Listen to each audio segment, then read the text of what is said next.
Guys, I have two things to open today. One is Garbage Pail Kids for sure, and one is actually a Bonkers item from the Garbage Pail Kids era. You might remember Bonkers candy. So we'll open that as well, and I'll show you some Bonkers wrappers. But most importantly, is the Garbage Pail Kids. So we'll start there. But hope everyone's having a good week. Hopefully you're getting all your great Chrome hits. Okay, so let's start here. Trying to get organized. Okay, let me put you down while I get this bad boy opened.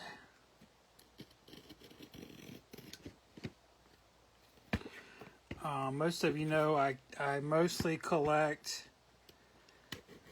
toys and candy and art. I don't have much use for the cards.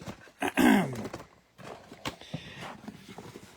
to be honest, if you guys are going to be around for like 20 years like I've been, you're going to get kind of sick of the cards too. Like you're not going to collect cards the whole fucking, for 2 decades. It gets a little old. Especially when your franchise starts reproducing the same cards you already have over and over. It's like, why am I doing this? Alright, so this should be a custom. Holy shit, this is another large. Okay. If you saw my video the other day, I opened a Nasty Nick, and yeah, her head's missing. I have the head in there somewhere. There it is. Anyway, I realized that this is what's called a Big Nick. This was the special release by Muscle Things, where he enlarged Nasty Nick twice or 3 times the size. They're extremely fucking rare, and I just realized the seller sent me one of the large Nicks. This is not the mini, and that's definitely a good thing. Holy shit. So now we have another Big Nick. Let's get them all out. Yeah, my all-time favorite custom cheap toy is Black Nick. But a Black Big Nick. This one. I mean, everything you love about Nasty Nick has been just resized up. And it's in his best color. Obviously, it's a vampire. And you would think that a vampire character would be in either red for blood or black for, evil or darkness. And so just to see Nick in black is so badass. Red's kind of a, common toy color. It's a cheap color. So black is certainly the better of those two options. So nothing's ever going to beat Black Big Nick. And I'm going to get them all out. I was planning to do this anyway. Yeah, let's get out all the Nasty Nick customs. And we're going to put them in, rainbow order and all that. Oh, here's Barbie's head there. Still hack glued that on. And here's the mini. So you'll get to see what I'm talking about here. These were made by the now deceased Muscle Things, Alec Oserman, who I told that story a while back of how he died by police hands. He was in that, he had, a psychotic episode supposedly, and he did have a knife, and he was hurting himself, but he, okay. So anyway, hopefully you can see really quickly the size difference. Here's a Miami Ice Mini compared to Big Nick. It's twice the size. And you know what? Yeah. Thank you, Andrew. Yeah, it is very sad. I can tell that story actually while I'm getting these organized for you. And don't forget, I'm fixing to open a Bonkers. Should be a pretty fucking rare Bonkers candy from the same era as Garbage Pail Kids. I'm pretty excited about that. But let me get through this, okay? And I haven't got these out in a minute, so I can't wait to put these in order. And plus, just realized, holy shit, they sent me a big one. the big nasty Nick, like fucking 10 times more as rare as the mini. So yeah, so Alec, as the story goes, and this is, history. This was, in the Orange County. I'm talking about, California, Orange County paper. You can look it up yourself. Alec's dad called the police because his son had just told him that he was tired of living, and basically that he wanted to die. And so, like any good dad called the police, and not only that, but dad went over to check on his son. So, and I don't know how serious dad thought all this was. Apparently this was not the first time Alec talked about suicide, but nonetheless, just in case, dad called the police and all, and dad got there first. Well, dad couldn't get into the residence. Now, this was a house that dad was paying for. Alec was, unemployed. Alec was chasing his dreams. He was, like 40 years old. He's like as old as we are. And he was trying to do his dream. His dream was to be a toy maker. And at that time, he was, amateur. He was doing this on his own. Wow, look at these guys.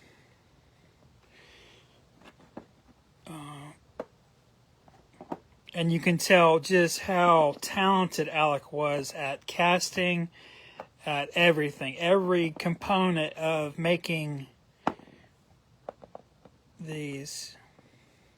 But anyway, so dad could not get in the door. And I believe dad had a key to the door, so I don't really know that whole situation. But anyway, actually, am I telling this wrong? Actually, now that I think about it, I'm sorry. Dad did have a key. Yes. Anyway, I got confused. Okay, but anyway, so the cops came, and the dad let the police officers in the door. So Alec was upstairs. He was in the bathroom. His bathroom door was locked. That's what it was. I'm sorry. The bathroom door was locked. It's a bathroom door. It doesn't have like a lock and key per se, but And Alec would not open the bathroom door. So that's what I was thinking about. But anyway, the cops ended up breaking down the door, and in the bathtub, Alec stood there holding a knife. And he had stabbed himself multiple times. I don't know how long the knife was, any of that. While we're looking at these, just fucking amazing, right? See, I bought this one because in my mini collection, I actually don't have this color. This was the Bukimi Kun Neon Blue special release. I didn't even know he made them in Big Nick form, but that's great. But that does also mean I still need a blue. Now, I have the Miami Ice Blue, but I don't have like a regular blue. But yeah, but anyway, yeah, it's really sad. But Alec was, apparently, had already started like committing suicide or whatever. He had not cut any major organs, but, the cops just found this man. He was naked. He was under distress. He had cut himself. There's blood everywhere. That's going to make it even more stressful. And the water was overflowing the bathtub. And so just everything about the situation was chaos. And so the cops told Alec to put the knife down, and he didn't. Well, Alec went to supposedly get out of the tub. The police described it as lunging out of the tub. Hey, Mark, I see you in here. Yeah, I'm telling that story again because I just opened another Nasty Nick. Yeah, I don't want to dude, this is just a fucking sad story. It does help me to talk about it because he was a dear friend of mine. But now that I'm kind of deep into it, I'm getting a little upset. So let me just finish it real quick. So anyway, yeah. So Alec, you know, no one has video of this, but Alec supposedly lunged out of the tub. I think I proved it, guys. I think I proved it in that video the other month or whenever. That when you're getting out of a tub, especially when you're wet and you could slip, and supposedly there's blood on the ground. You know, blood's very slippery. Getting out of a tub is always going to look awkward, especially a naked man. That's already intimidating. So getting out of a tub completely nude, when there's water in the tub, there's blood in the tub, it's always going to be awkward. And for whatever fucking reason, you know, I think Alec basically tried to run out the door, and the police officer shot him. Okay, that's what happened. They shot him. Alec tumbled down the stairs, landed at the feet of his father. This is like something out of a movie, Hollywood movie. Just picture this in your mind.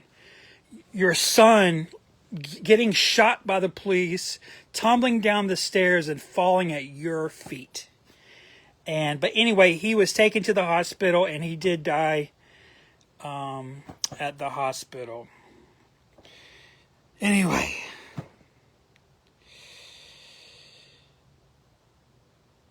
Yeah. Okay.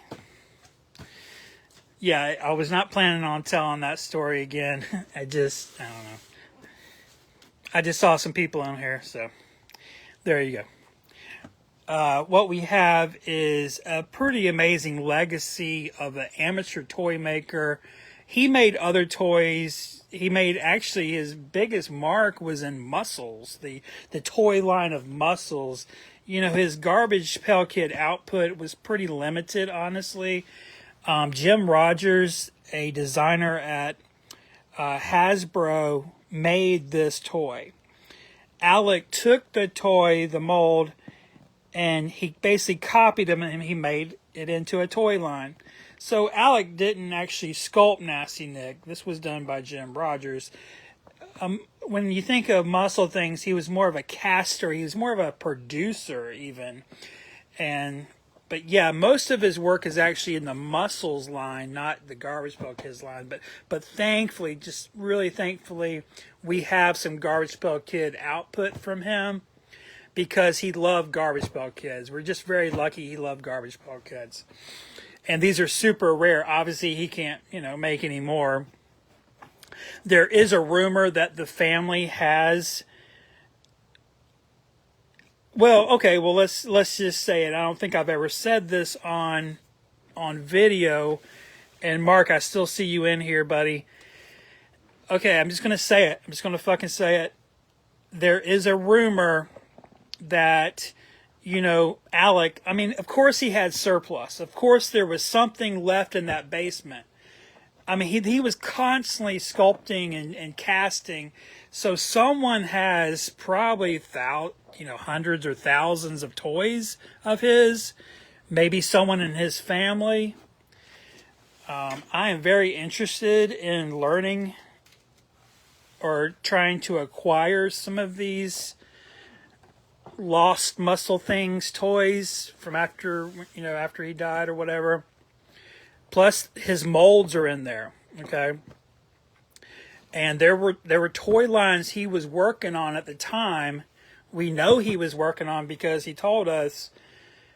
And we saw pictures of these toys, but then he died, so where are the fucking toys?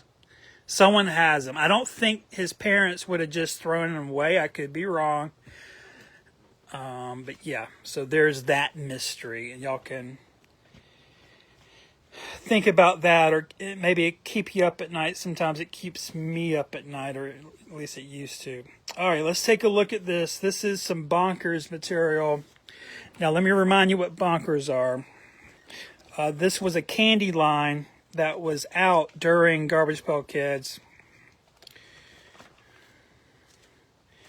Yeah, I have a little Sailor Moon fetish, I'll be honest. Yeah, I've got a lot of Sailor Moon stuff. It's kind of weird, but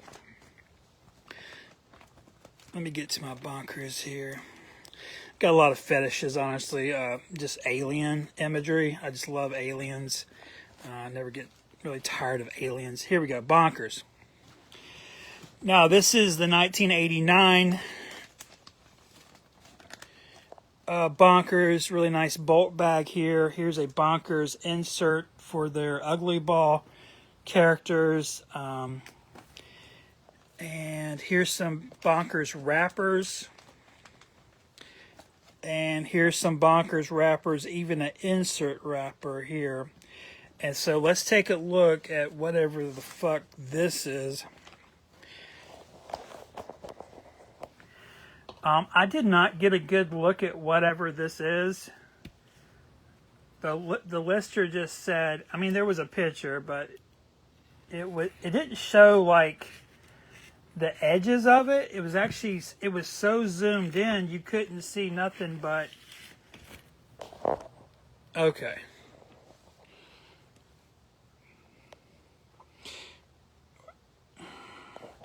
Yeah, what it was on the listing, it looked like this. I guess he had put this on a red sheet of paper, and so I thought it was a big sheet of paper with this on it. I didn't know what it was, and he didn't know what it was, and it was so cheap that it didn't even matter. It was only like $25, so I didn't really care what it was.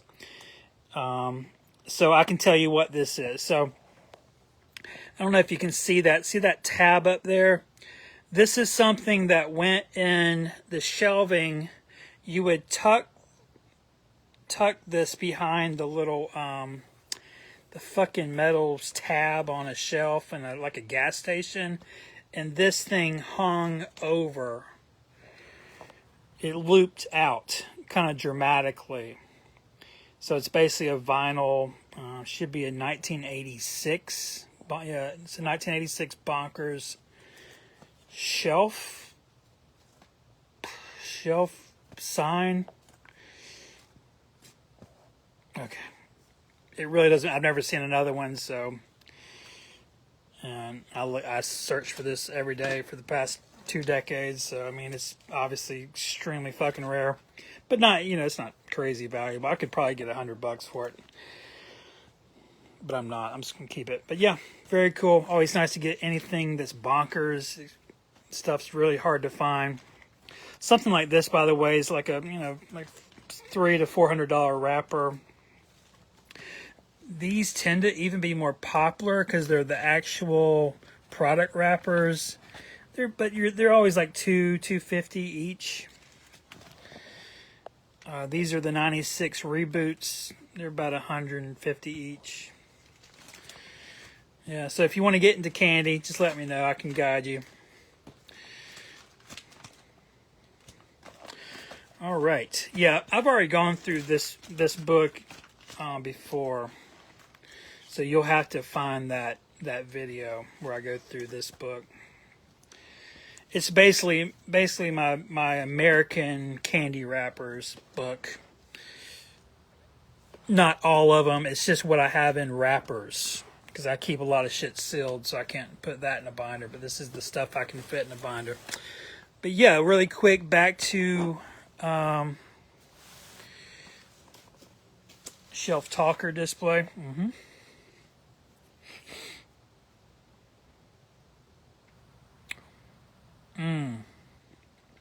Hey Mark, I never asked his parents about his inventory.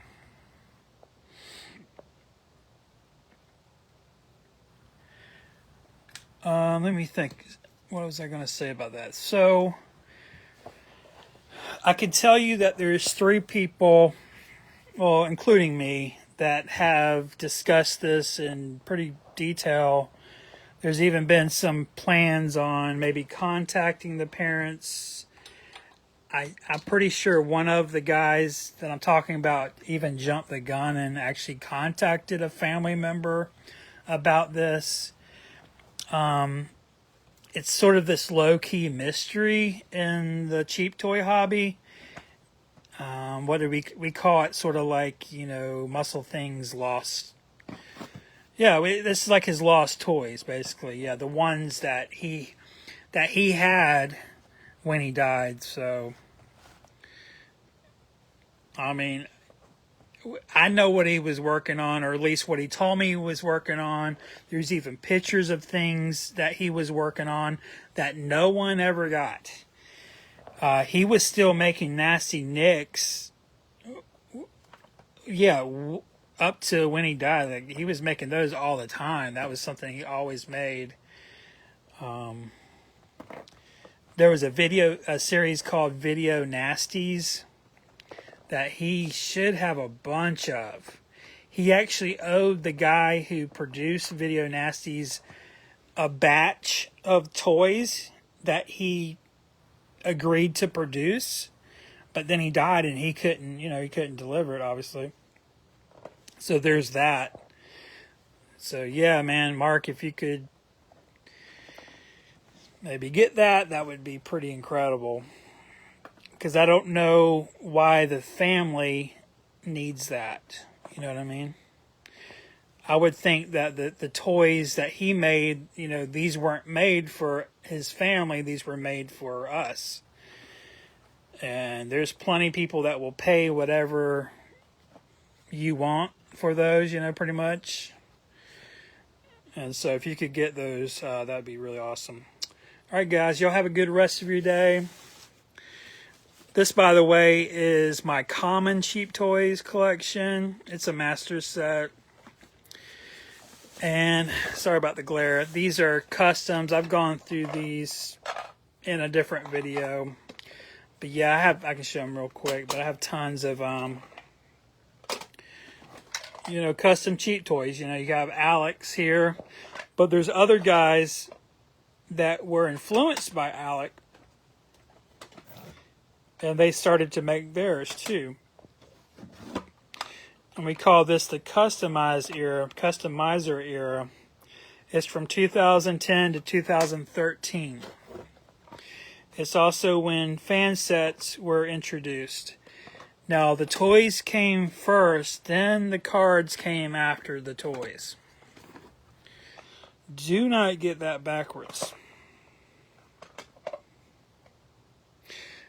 Because, when people think of fan sets, they think of the cards. And, it's like a set. You think of cards as being in a set, but toys can be in a set too. But the main thing is just people that they just forget that, no, there were custom cheap toys being made over a year before they ever made